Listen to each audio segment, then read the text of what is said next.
또 이렇게 함께 해주신 감사드리고 오늘도 이 시간 하나님께서 우리와 함께 하실 줄로 믿습니다. 자, 우리 옆 사람에게 이렇게 한번 인사합시다. 길을 예비합시다. 예. 자, 길을 닦아야 합니다. 길을 닦아야 하는데, 자, 오늘 이사야 선지서는 66장으로 되어 있습니다. 그래서 이사야 선지서를 처음 접할 때 항상 그렇게 설명을 합니다. 성경이 66권, 구약이 39권, 신약이 27권. 그래서 66권인데 그처럼 이사야 선지서도 66권인데요. 기가 막히게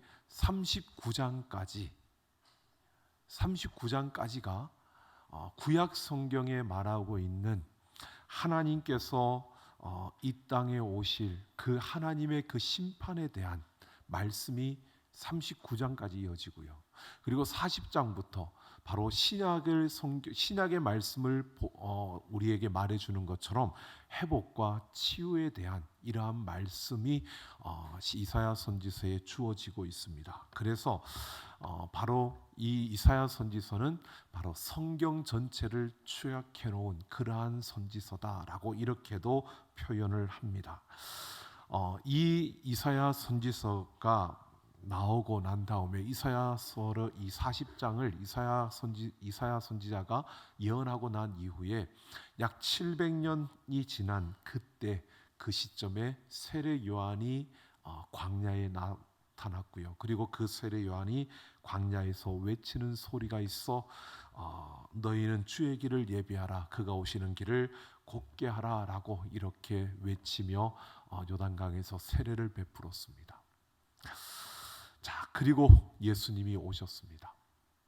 자, 이렇게 역사적으로 보면 예수님이 오시는 그 길을 우리에게 보여주고 그 예수님이 오셔서 행할 그 치유와 회복의 역사를 바로 우리 가운데 보여주는 귀한 그 부분이 바로 이사야 선지서 40장 이후의 말씀입니다.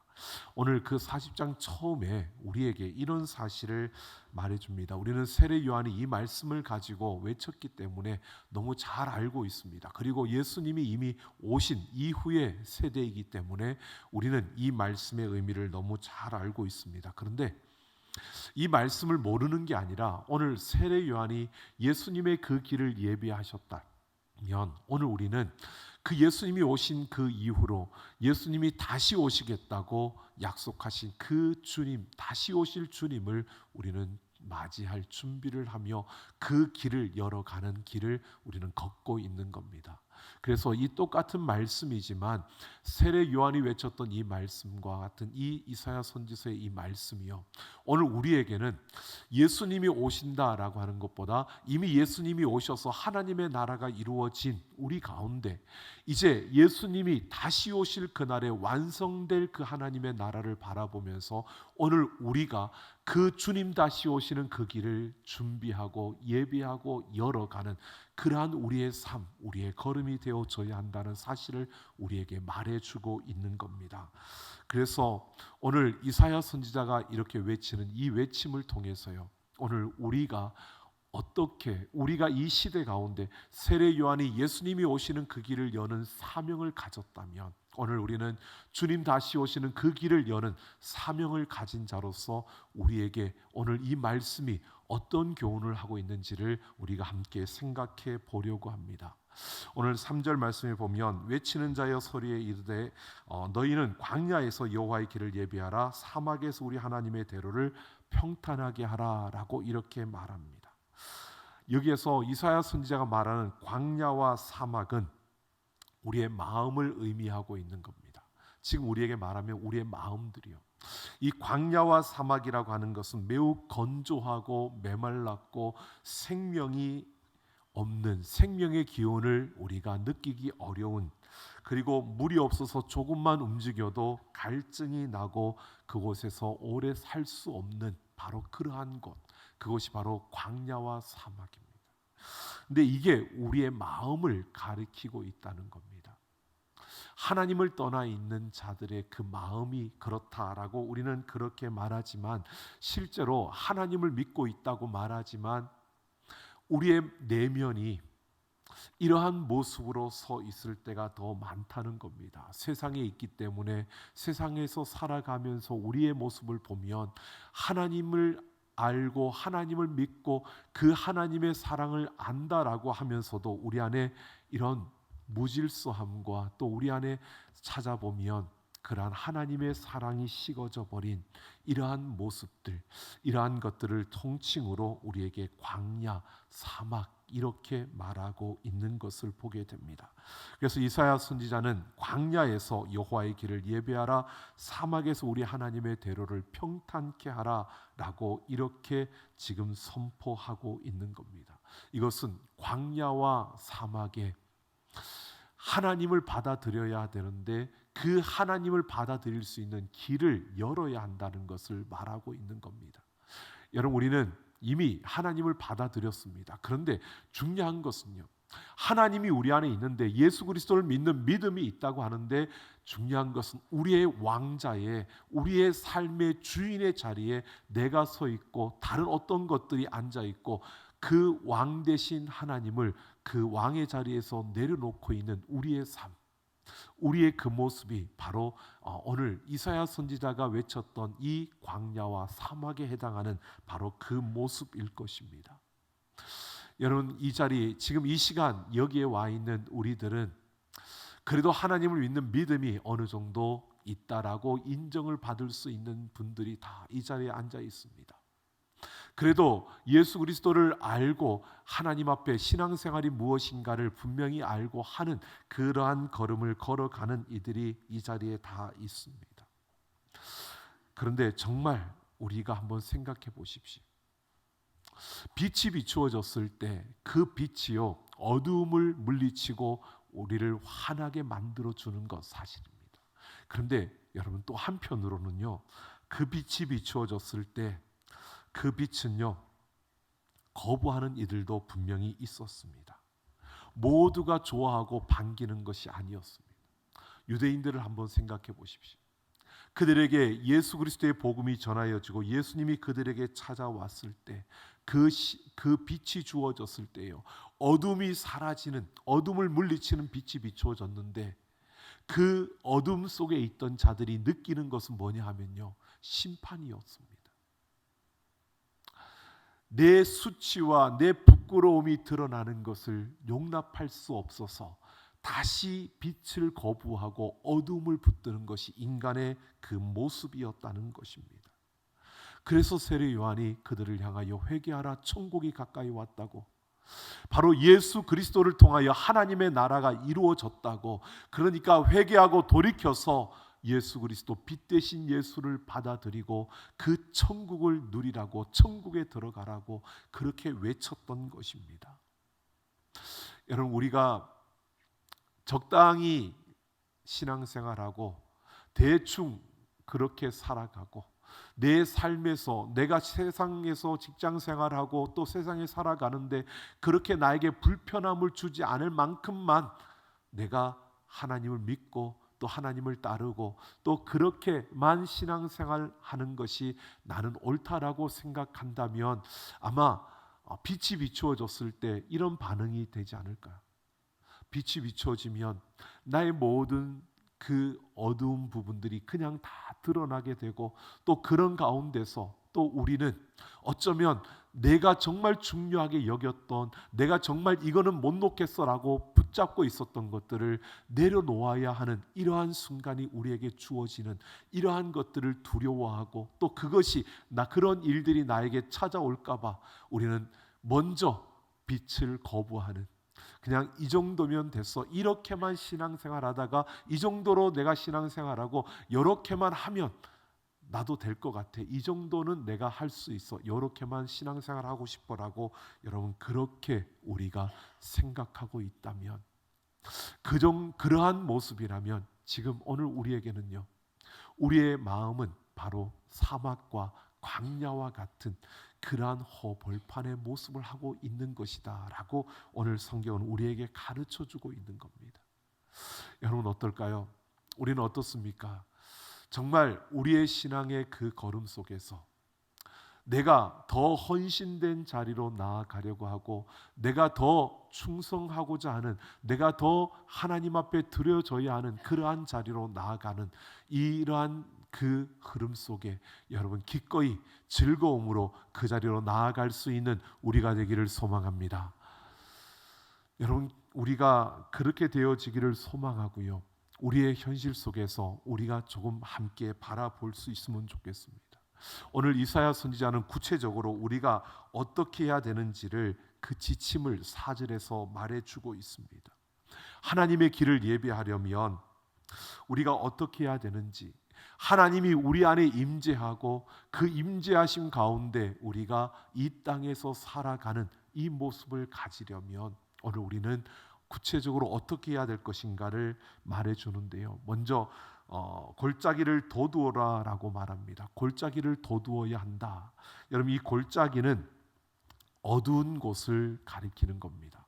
이 골짜기는 어두운 곳인데 어딘가에 갇혀 있는 그런 어두움으로 갇혀 있는, 어두움으로 채워져 있는 그러한 우리의 마음의 한 구석, 우리의 마음 속에 다 그냥 환하게 보여지는데 나에게도 보여지지 않을 수도 있지만 우리가 감춰놓고 있을 수도 있는 그러한 어둠의 그 골짜기를 말하고 있습니다. 이것은 특히 내면의 골짜기, 우리 안에 숨겨져 있는 그러한 골짜기, 우리 안에 상처들을 의미하는 것입니다.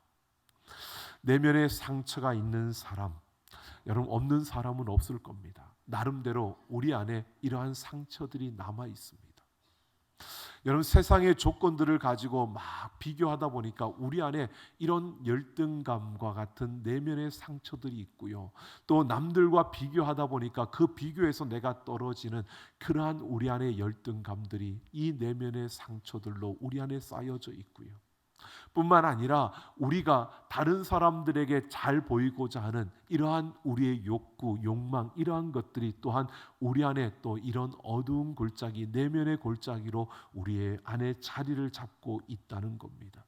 그래서 우리는 나 자신도 모르게 내 안에 그런 상처들과 아픔들과 이런 모습들을 가지고 우리는 그것을 덮고 살아가는 이러한 인생이 우리의 모습이라는 겁니다.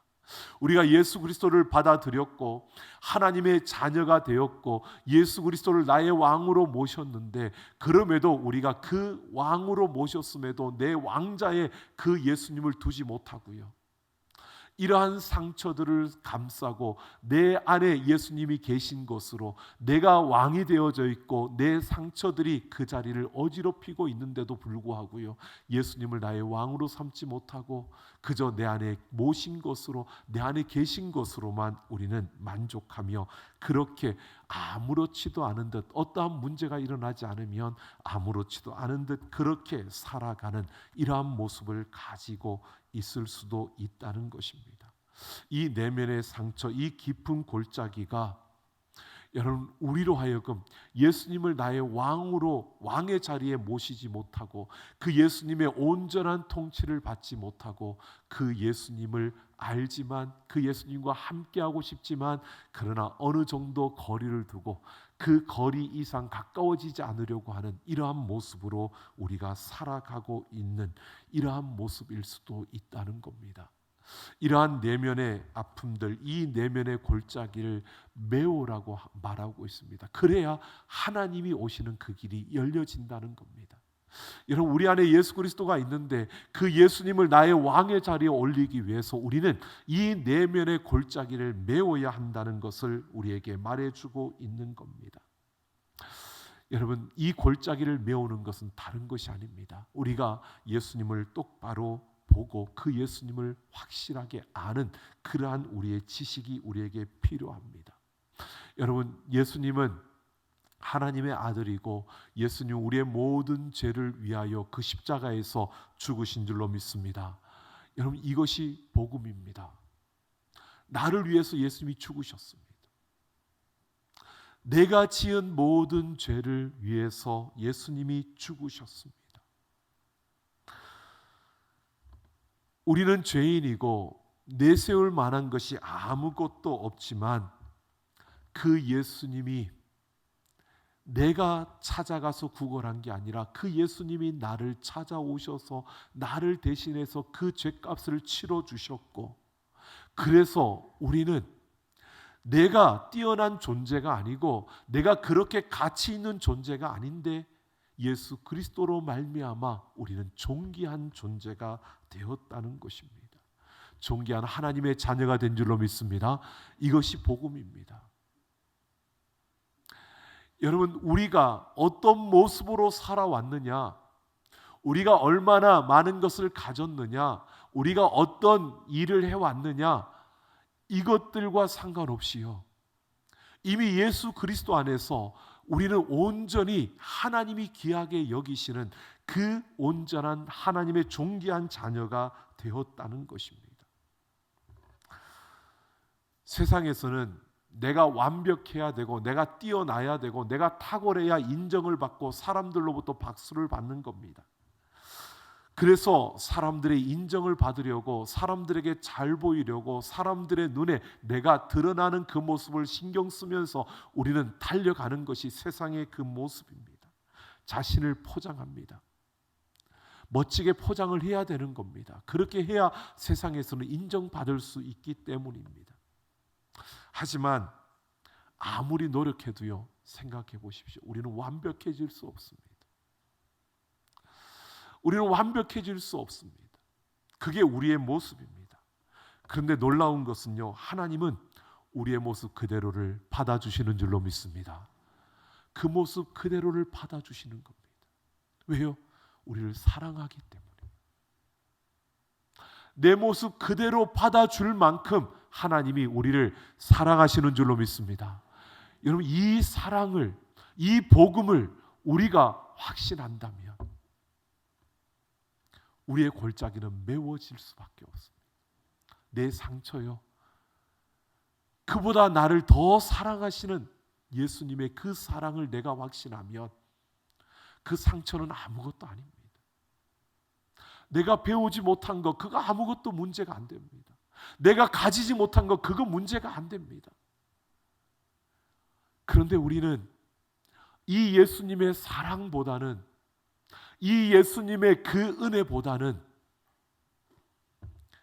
가진 게 모자라는데, 내가 여기에 있는데, 내가 이것밖에 안 되는데, 여기에 우리의 관심이 있고 거기에 우리가 세상에서 바라보는 것처럼 내가 이러면 인정받지 못하고 내가 이 정도면 아무것도 가치가 없고 내가 이러면 아무런 의미가 없고, 우리는 자꾸 거기에만 신경을 쓰는 겁니다.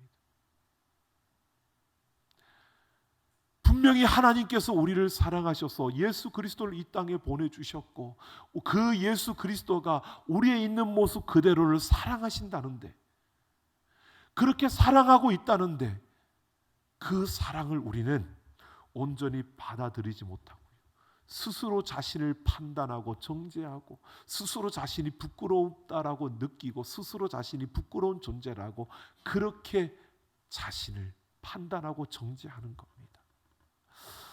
여러분, 오늘 우리는 분명히 보셔야 합니다. 하나님의 사랑은요, 우리의 모든 상처를 싸매고 우리를 온전케 하시는 줄로 믿습니다. 그 사랑이 우리를 붙들고 있습니다. 그러니까 세상 사람들이 바라볼 때 어쩌면 좀 뻔뻔하다라고 싶을 정도까지 우리는 하나님의 그 사랑으로 인하여서 내가 온전한 사람이라는 것을 당당하게 드러낼 수 있는 우리가 되어져야 하는 것입니다. 우리는 결코 무가치한 존재가 아닙니다. 우리의 한 걸음 한 걸음이 얼마나 존귀하고 가치가 있는지 모릅니다. 우리의 걸음을 통해서 하나님의 뜻이 이루어지고 하나님의 계획이 이루어지고 하나님의 역사가 일어나는 줄로 믿습니다. 여러분, 나를 통해서 하나님의 일이 이루어지는 겁니다. 그러니까 우리의 한 걸음 한 걸음 속에서요, 우리는 세상의 기준으로 우리의 자신을 바라보지 말고요, 우리 있는 모습 그대로 받아주시는 하나님의 관점으로 우리를 바라볼 수 있는 우리가 되기를 소망합니다. 그래서 매일매일 여러분, 우리 자신들을 칭찬하고 축복하셔야 됩니다. 좀 낯설죠? 다른 사람들을 칭찬하고 축복하는. 근데 여러분, 우리 자신을 칭찬하고 축복하셔야 됩니다. 가끔씩 여러분 머리를 한 번씩 쓰다듬으시면서요, 참 복된 자녀다라고 한 번씩은 쓰다듬어 주셔야 됩니다. 한 번도 받아보지 못하셨죠? 모르시나요? 자, 우리 자기 머리 한번 머리 힘줘가지고 쓰다듬으면 안 되는데, 자, 머리 한번 쓰다듬으시면서 너는 참 복된 자녀야 한번 해볼까요? 너는 참 복된 자녀야. 예. 예. 우리는 하나님의 복된 자녀인 줄로 믿습니다. 여러분, 우리 자신의 존재를, 그 가치를 너무 여러분 우리가 모르는 것 같아요. 우리가 하나님의 그 큰 사랑을 받는, 하나님이 우리를 향하여 내가 너를 사랑한다고, 내가 너를 보배롭고 존귀하게 여긴다고 그렇게 고백하시는데, 우리는 그 사랑을 그냥 귀로만 듣고 마는 것 같아요. 아니, 귓등으로도 안 듣는 것 같아요. 듣는 척만 하는 것 같아요. 그게 아니고요, 우리는 정말 존귀한 자입니다. 우리 내면의 골짜기를 돋우는 것은요, 바로 이 사랑을 우리가 확신하고, 세상이 보는 내가 아니라 하나님이 바라보시는 나의 모습을 내가 인정하고 내가 나아갈 때 우리 내면의 골짜기가 메워지고, 주님 다시 오시는 그 길을 우리는 준비하며 그 길을 열어갈 수 있다는 겁니다. 여러분, 그리고 또 하나님의 길을 예비하는 것은요, 산마다 언덕마다 낮아져야 한다고 말합니다. 여러분, 산과 언덕은 이런 걸 말하는 겁니다. 자신을 높이는 교만한 마음을 말하고 있는 겁니다. 하나님의 길을 만들려면 높은 산과 언덕을 낮추라는 것입니다. 여러분, 우리가 하나님이 내 마음에, 내 삶의 왕자의 그 왕의 자리에 우리가 모시려면 무엇보다 우리는 교만한 마음을 꺾고요, 겸손히 그 앞에 엎드려야 한다는 것입니다. 그런데 우리의 모습이 높은 곳을 좋아한다는 게 문제입니다.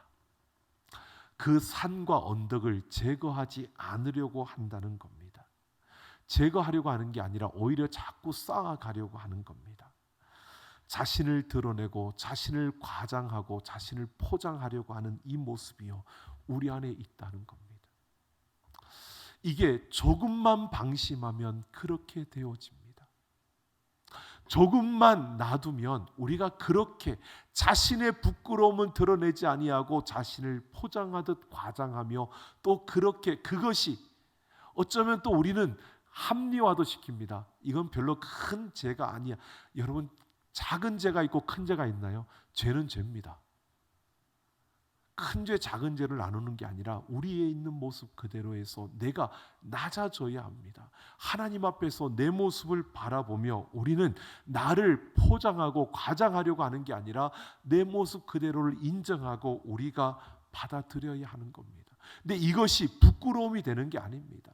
세상에서는 그렇게 하면 사람들의 눈이 이상하게 돌아가니까 내가 부끄러움을 느낀다, 그럴 수밖에 없다, 그러면 어떻게 세상에 살아라고 말하죠. 하지만 여러분, 내가 하나님 앞에 겸손히 내 무릎을 꿇을 때요, 하나님은 그냥 우리를 버려두지 않는다는 겁니다.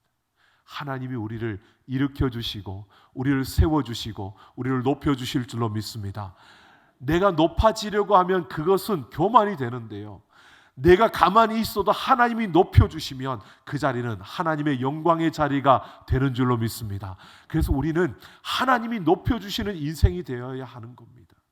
내가 높아지는 인생이 아니라 나는 낮아지고 산마다 언덕마다 낮추어지고, 그리고 하나님이 나를 높이셔서 그 하나님의 산에 나를 두시는, 하나님의 그 어깨에 내 발을 두시는 바로 이런 역사가 우리 가운데 일어나야 한다는 겁니다. 이게 바로 산마다 언덕마다 낮추어지는 자에게 일어나는 하나님의 역사인 것입니다.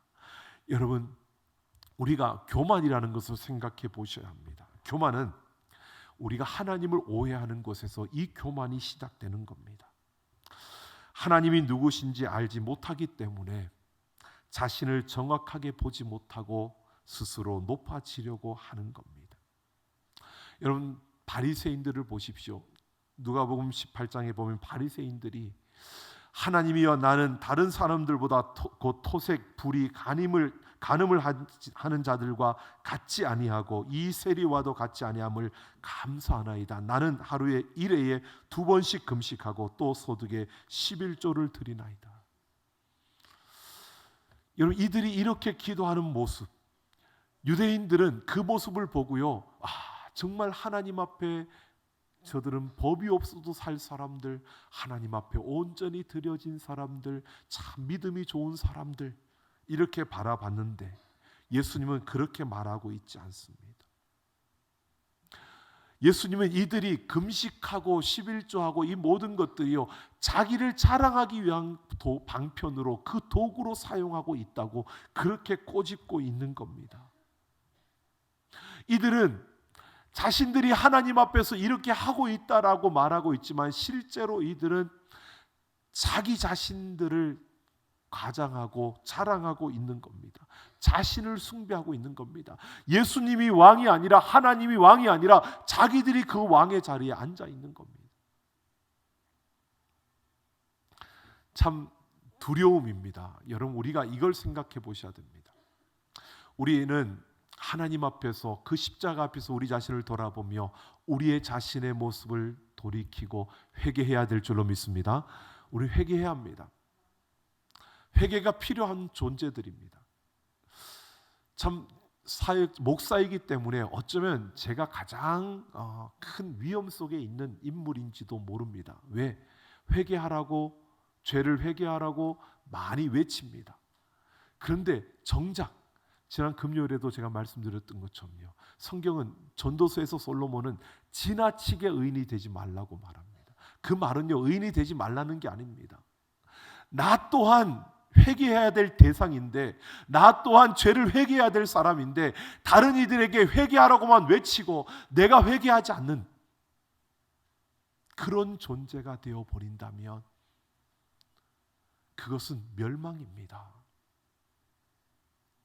여러분, 그런 존재가 되어서는 안 된다는 겁니다. 여러분, 우리가 이 교만이라고 하는 것을 우리가 잘 보셔야 되는데요, 다른 사람들에게 필요한 것만 자꾸 보는 게 아니라 나를 봐야 되는데 자꾸 우리는 다른 사람을 보죠. 그래서 내 눈에 든 들보가 아니라 다른 사람 눈에 든 그 짐을 자꾸 보는 겁니다. 자꾸 우리는 하나님의 말씀을 들으면서 은혜를 받으면 내가 죄인이고 하나님 내게 은혜를 달라고, 내가 잘못했노라고 내 자신의 모습을 비춰봐야 되는데 자꾸 김 집사는 어떻고, 박 집사는 이 말 들었나, 정 집사는 이거 제대로 들었나 모르겠네, 이런 생각을 하고 있는 모습이요, 바로 교만함의 모습인 겁니다. 바로 그래서 지나치게 의인이 되지 말라는 겁니다. 그래서 멸망당하는 의인이 많다고 말하는 겁니다. 겉으로는 의인처럼 보여지는데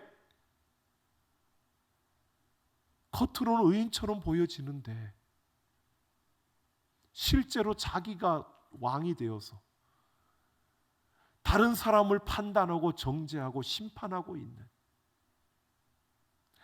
여러분, 다른 사람들의 어떤 아픈 소리들이 들려지면요, 우리는 그저 안타까워하고 그것을 위해서 빨리 그 문제가 해결됐으면 좋겠다, 이렇게 우리는 그 안타까운 마음으로 함께 기도해주고 위로해주고 격려해줘야 되는 겁니다. 그런데 우리의 마음속에요, 죄송합니다, 뭔 죄가 있나? 뭔가 잘못했을 거야. 겉으로는 그렇게 안 보이는데 뭔 문제가 있길래 저런 일들이 일어나지? 여러분, 이런 판단이요, 내가 의로워서 판단하는 것 같죠? 아니요, 내가 의로워서 판단하는 게 아니라 내가 교만해서 그러고 있는 겁니다. 나도 모르게 교만해져서 그러고 자빠져 있는 겁니다. 그게 올바른 모습이 아니라는 거예요. 근데 우리의 모습 속에 이게 너무 조금만 방심하면 이게 나타나는 겁니다. 주님이 다시 오실 그 길을 열지 못하고 있는 겁니다. 우리 안에 예수 그리스도를 왕으로 모시지 못하고 자꾸 내가 왕이 되어 그 자리를 차지하고 있는 겁니다. 여러분, 오늘 우리는 분명히 보아야 합니다. 다른 사람들의 그러한 모습이 아니고 내 모습을 봐야 합니다. 여러분, 우리가 세상에서는 실패가 끝이라고 하죠. 세상에서 그것은 왜 실패니까 끝이라고 말합니다. 그런데 우리는 끝이 아닙니다. 여러분, 그 실패가 끝이 아닙니다. 그 실패는 우리를 세우는 하나의 과정인 줄로 믿습니다. 그러니까 우리에게 조금 좋지 않은 일들 가운데서도요, 다른 일들에게 조금 좋지 않은 일들이 일어나도 그게 끝이 아닙니다. 그를 위로하고 격려하는 것은요, 그가 위로받고 격려받고 그 가운데서 힘을 얻고 잘못된 것을 돌이켜서 바로 서면 그를 통해 하나님이 이루실 놀라운 일들이 그 가운데 일어납니다. 그때 우리는 똑같이 함께 기뻐하고 즐거워할 수 있는 겁니다. 그런데 그때 위로하고 격려하지 않고요, 그냥 판단하고 정죄하고 그러고 나면 그 모든 것이 회복되었을 때, 하나님의 놀라운 일들이 그 가운데 일어났을 때 우리는 함께 기뻐할 수 없습니다.